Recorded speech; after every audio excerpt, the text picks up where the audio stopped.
Welcome back, everybody. Today I'd like to discuss about a very interesting article that I did found online regarding public transportation in China. It's very curious to see how this transportation system is actually coming closer to reality. It is a wide bus that is connected to each side of the road to the curb and has a clearance of 2 meters, and it will ride above cars. So it will allow basically cars to slide under the bus, to drive through as the bus rides its own way above the traffic. I've seen this project before, but I thought it was just some weird proposal to tackle the traffic situation in China. But apparently, it's actually going to be somehow a feasible project. And it was first conceived in 1969.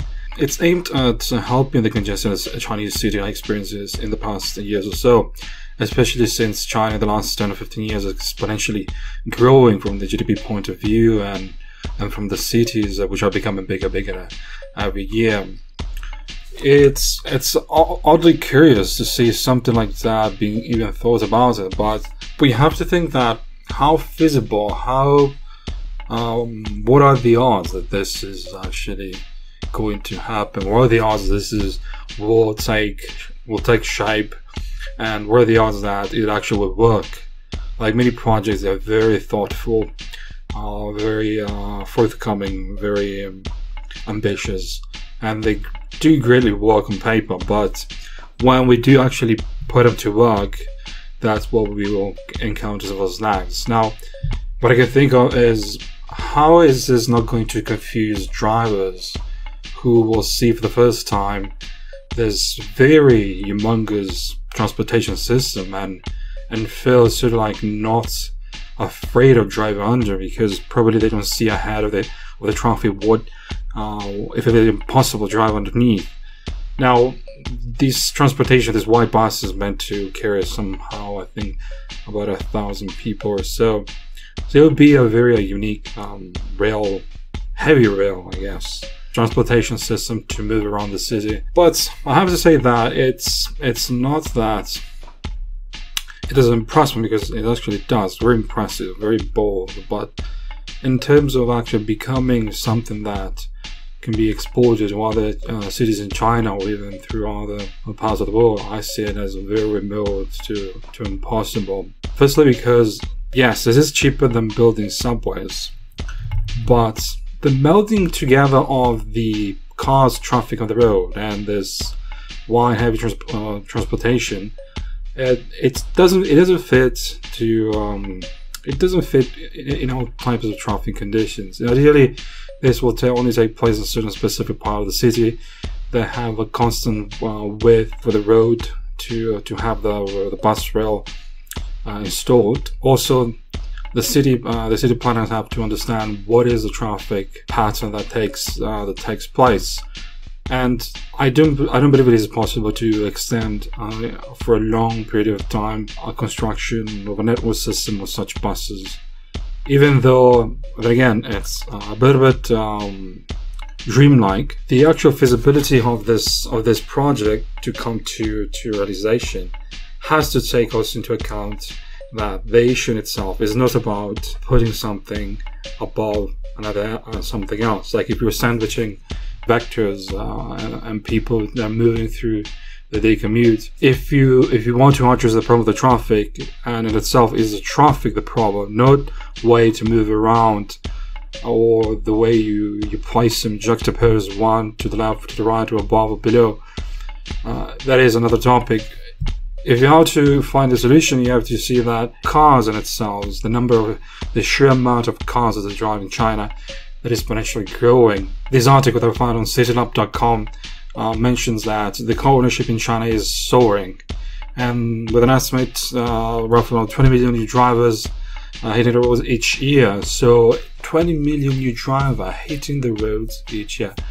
These are very high numbers.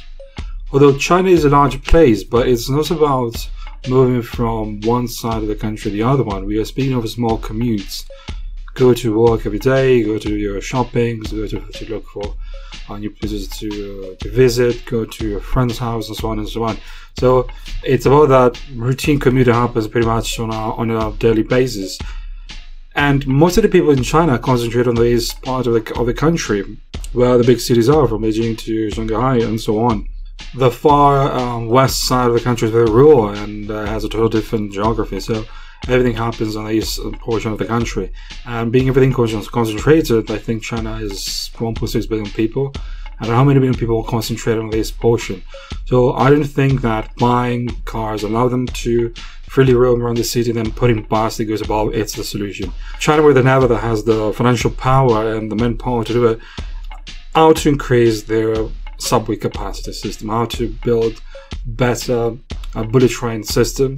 They're already doing that, it's great, fast trains, but what I'm saying with Japanese technology as well. Cars there, they have to be taken out of the picture. You can't allow to have, even in a big city that has all the possible infrastructure, 20 million drivers each year that pour into the street, it's just a call for disaster. Let alone the traffic flow, think about the pollution. If we move on having cars that don't consume only fossil fuel, then we are totally the problem in the right direction, of course, one step at a time. But then again, 20 million people, new drivers, it's way too high of a number, even for a country as big as China. There are plenty of other solutions for public transportation. We mentioned earlier in other episodes that subway is probably the most expensive, but in the long run, it's the one that will resolve many issues. You don't resolve your traffic problem if you do place your traffic on the same level. Either you build a light rail system that is capable of truly define the traffic if you don't want to invest into a subway system, but then you have to plan it carefully. It means that you can place a light rail system between roads, and you can have 2-3 rail tracks that run along the major artery of the city, like many other cities around the world are doing right now.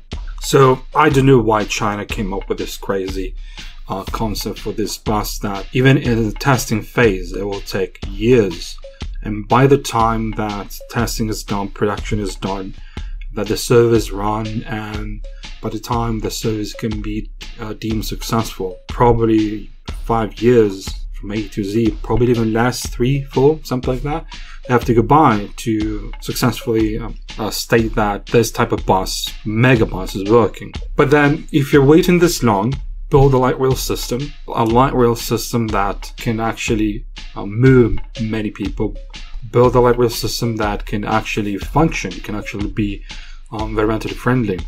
But right there, the word that I just said, environmentally friendly, is something that is an estranged concept from China. The amount of production, the population that China has coming out of their factories, or their cars, out of their houses each year is so much that there are no blue skies in China unless you move out of the cities.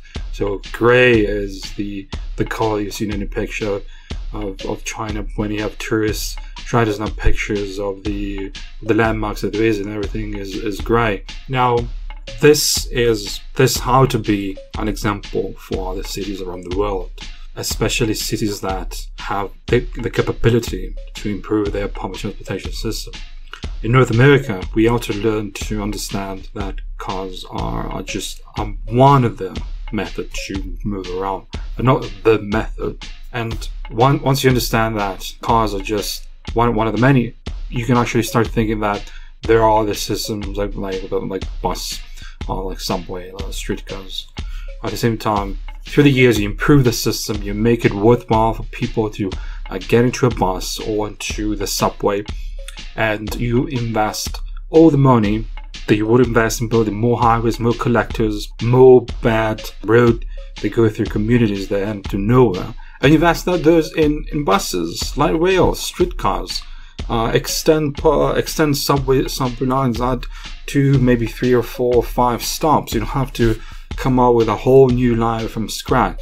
There's a lot of room for improvement, and if you do ask citizens that they don't have a car and they heavily rely on public transportation, it will be the most uplifting news on seeing that new buses, new hybrid buses or fully electric buses runs through different neighbors with more bus stops, more routes, available for people to take. You have to disenfranchise people with cars from taking their vehicle every day.